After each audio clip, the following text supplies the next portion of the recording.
Hi, hello, my name is Georgi Radulov and I would like to welcome you to my podcast about local versus global implementations in digital to analog converters. In other words, we would like to answer the question, where should we combine the signals in digital to analog converters? Considering the local versus global implementations. And we will make this discussion from the DAC linearity point of view. This is to differentiate from another big discussion in this trade-off concerning power efficiency. So power efficiency discussion will be for another podcast, and here we'll discuss the linearity aspects of this trade-off, local versus global. So where does this come?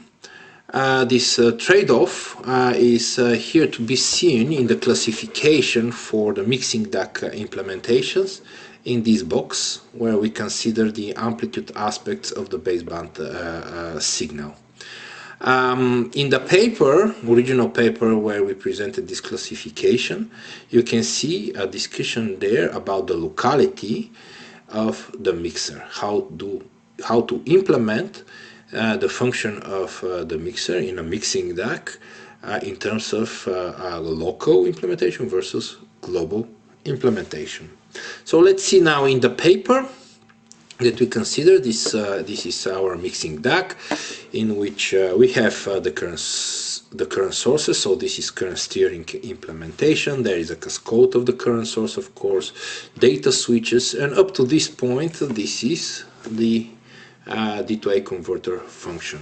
And I will add as a cascade on top the mixer switches. So this is the mixing function. We have output cascades. Here is a summation point of multiple cells in an array. So what we see here is a single cell, single bit, and then we have cells in parallel. Each cell is of course modulated by the digital data, and then all contributions, which are currents, are summed up at this point. So this is the summation point. And because this is a current steering implementation, the summation is simply the Kirchhoff current law. So this would be a common node. The signals the single bit contribution signals are summed up, and then a multi-level analog signal is constructed. And this is actually the output signal. This multi-level current is dumped to the load resistance, and the output voltage is created. Then for this implementation we argued two important properties. First was a cascaded implementation of the DAC function and the mixer, and the second thing, which is very good for the linearity, is local mixing. The mixer is local. It is distributed among the single bit cells in the array, and essentially the mixing implementation is just a single bit. We have multiple mixers, local mixers, which each individual mixer is a single bit mixer, and then the contribution of the currents, single bit currents, is summed up. In other words, the summation node is after the mixer, or the mixer is before the summation node, and this makes the implementation of the mixer local. Now let's abstract from the transistor level circuits, and then we have this architecture in which we have digital data, some coding, like binary to thermometer coding, and then we have just a single bit. Here we have another single bit, etc., etc. And then we have a single bit digital to analog converter to translate this digital information in an analog information, in an analog signal, a single bit mixer, and at this point all these parallel contributions are summed up in order to create this continuous amplitude output signal. Now this is a single bit system, so nominally it is inherently linear. In a single bit system you don't have nonlinear errors because you have only two levels. It's a one bit, on or off. If you have errors here, the errors will be actually gain errors or offset errors, but essentially these two type of errors, they are linear errors. So inherently linear system. Then the question is, in this type of implementation, as you know, globally looked at at this implementation, where do the nonlinearities come from? So the causes of nonlinearity, the main cause of nonlinearity is, of course, mismatch between the cells. If this cell is different than this cell, this will cause globally nonlinearity. Why is that? Because certain one-bit cell is responsible, if you think about amplitude errors, certain single-bit cell will be responsible to a particular place in the amplitude of the signal. So if we have a transfer characteristic, we can express certain transfer characteristic between the input to the output, which will determine how an input signal is translated to an output signal. This parallel cell, they will be the building blocks of this transfer characteristic. So if we have an error in a particular cell, this error will be positioned at a given place in this transfer characteristic, which means that its error will always be in the same place of the amplitude of the output signal. Hence, the error will be signal dependent, because it will appear exactly the same place in the transfer characteristic for every period of the signal. A signal dependent error means harmonic distortion. I gave the example with amplitude errors, but you can also think about timing errors. If each cell switches at slightly different moment in time, due to time skew here between these parallel cells, this will create timing errors. Because a cell is assigned to a given level in the amplitude of the output signal, this timing error will be signal dependent, which means that it will also generate harmonic distortion, nonlinearity. Now there are ways to solve these problems, such as randomizing the switching of the cells here, but this will be the topic of another podcast. Another source of nonlinearity for this architecture is if we have the analog output signal, like this generated here, and somehow it couples backwards back to the single bit system here. Then this analog output signal will start modulating the single bit signals which are here. And these two levels then will start modulate with the output signal.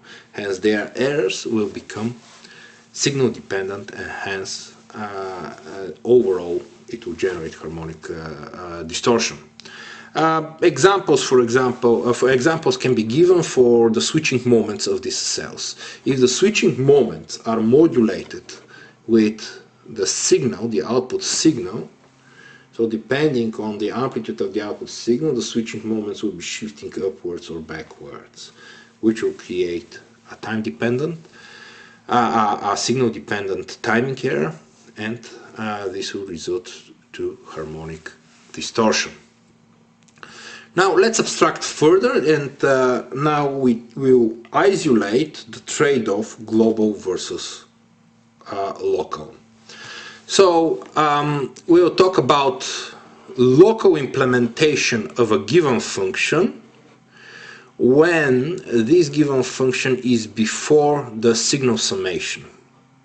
So we have the 1-bit implementations of the function, and after that we have the summation of the signals and the construction of the DA output signal.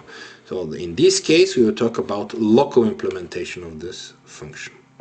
This function can be of course moved after the summation. Then we will have a global implementation of the function.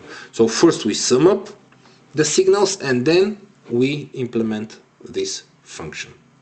Then in this case, after the summation of the single bit contributions, we will have a continuous amplitude signal.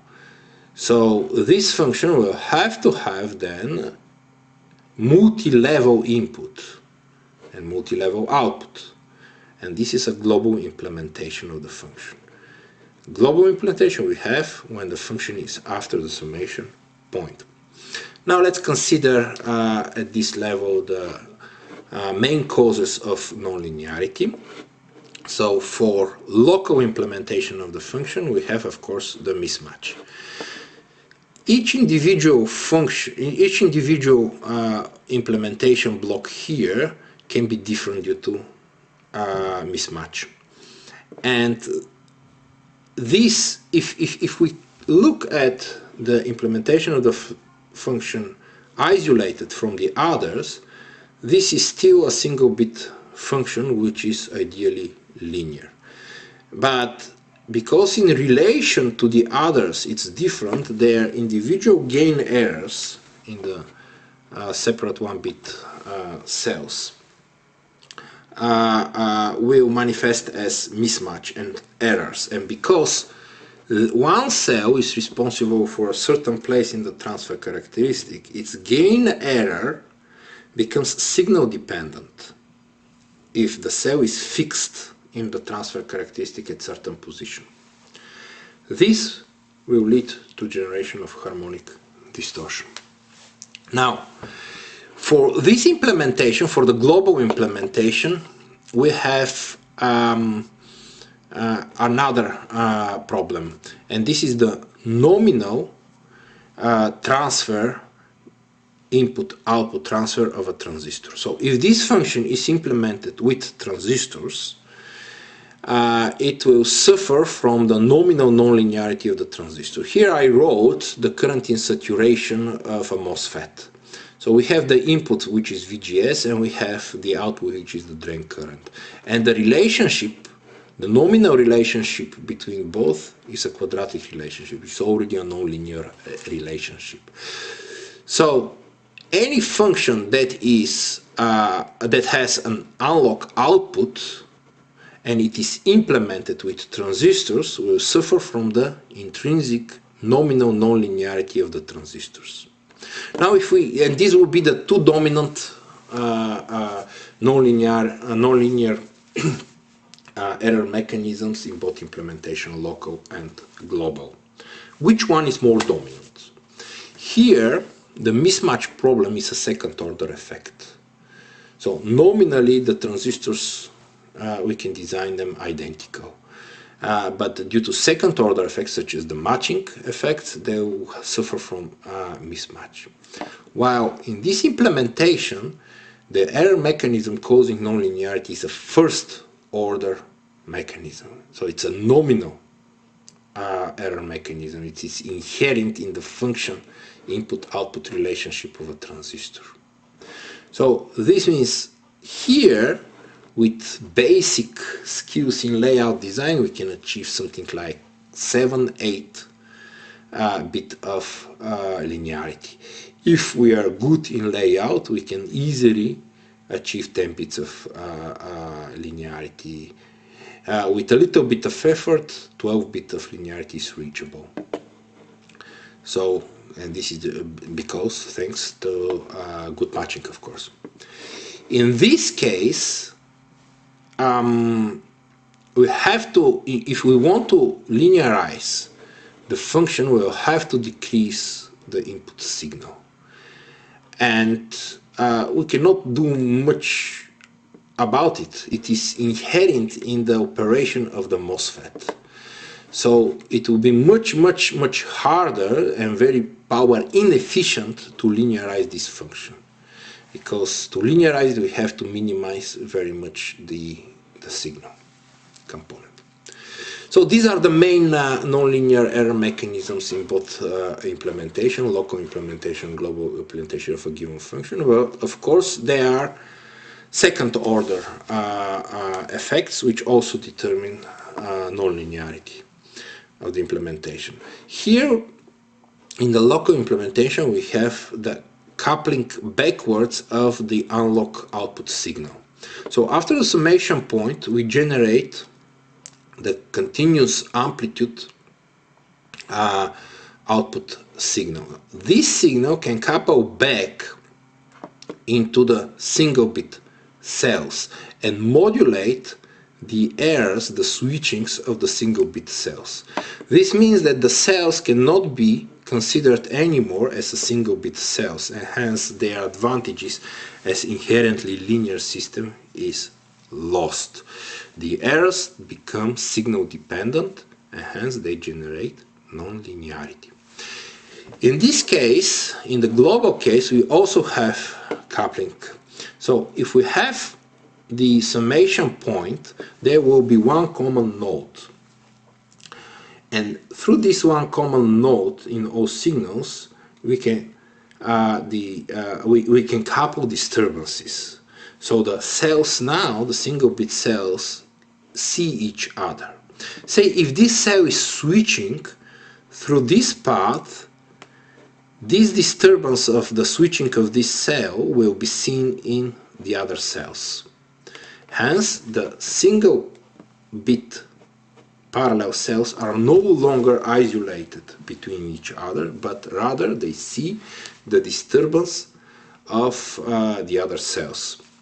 And this is a bad news, because these disturbances are signal dependent disturbance. For example, take the switching of the input differential pair.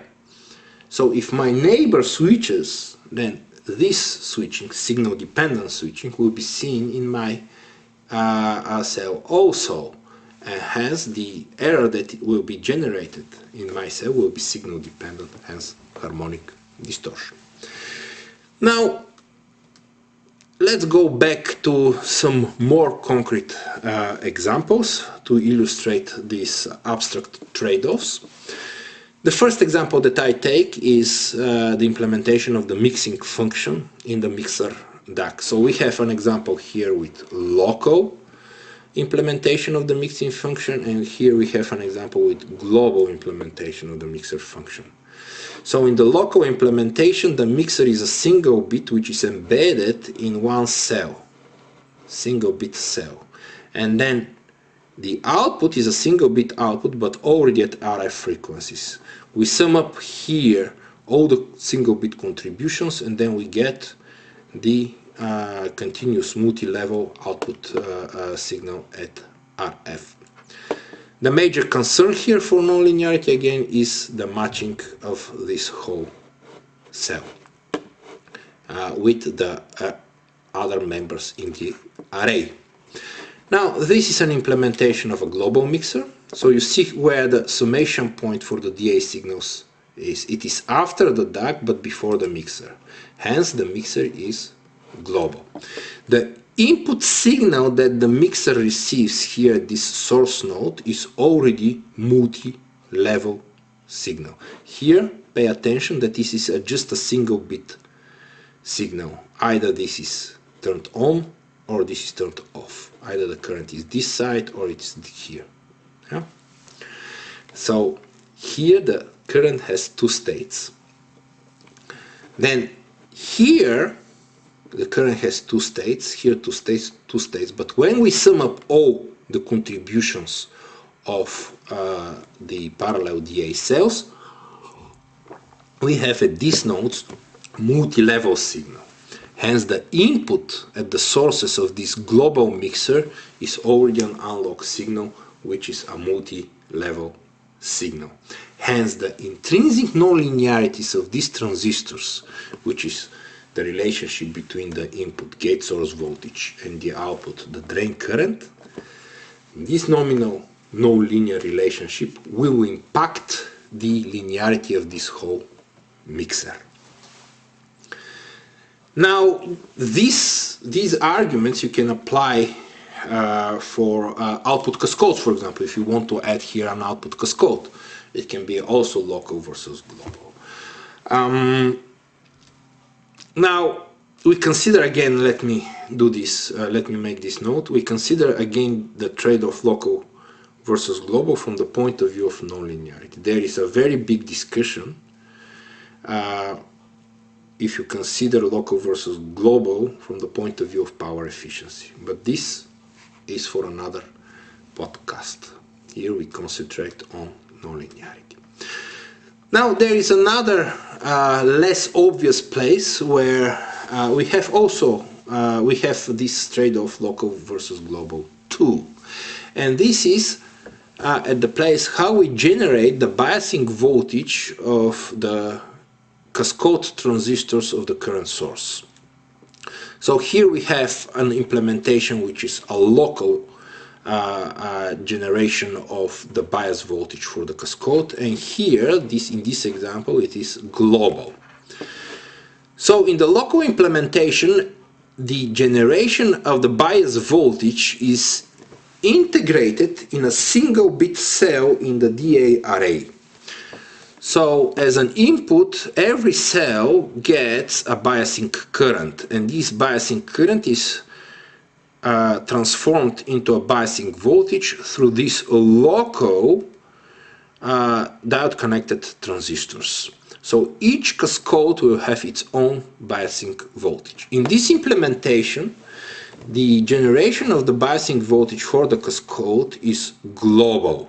We have only a single global generation of biasing voltage, and then the same voltage is fed to all members in the array, all cascades.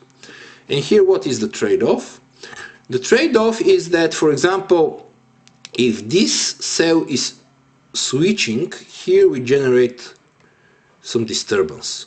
This disturbance can couple through the drain gate parasitic capacitance, and then we'll go in this direction. What's important to know is that it will not couple back to the adjacent members in the array. Here it couples back. See, if this cell switches, then this switching will be seen in the adjacent cells, because this disturbance generated here couples to the gate through the drain gate parasitic capacitance, propagates here, and then through this biasing network, through this common node, it will propagate to all cells. This will generate harmonic distortion. Now, on the other side of the argument, what we have here is the local generation of the biasing voltage. So this means that every cell has its own diode connected transistors, and that will be different due to mismatch. Hence, we can assume that for the same currents, we will have, due to the mismatch of these transistors, we will have different voltages, biasing voltages, slightly different biasing voltages. In some cases this might be a problem, in other cases it might not be a problem, and these should be considered by the designer. Usually for D2A converters this is not a problem, because we have sufficiently high output impedance of the current source. So a small mismatch in the voltage here will be translated, of course, to small mismatch of the biasing voltage at this node, at the source, which is the drain of the current source transistor. If the current source transistor has sufficiently large output impedance, this small variation in the drain voltage will be insignificant variation for the current. And then the error generated due to the mismatch of this current can be way under the quantization noise floor. So these are the two error mechanisms in both implementations. Let's conclude our podcast. So how to distinguish between local and global implementation, we look at the summation point. If the implementation of the function is before the summation point, then we are talking about local implementation. It's a 1-bit input for the 1-bit input, 1-bit output for this function, and then the implementation is local.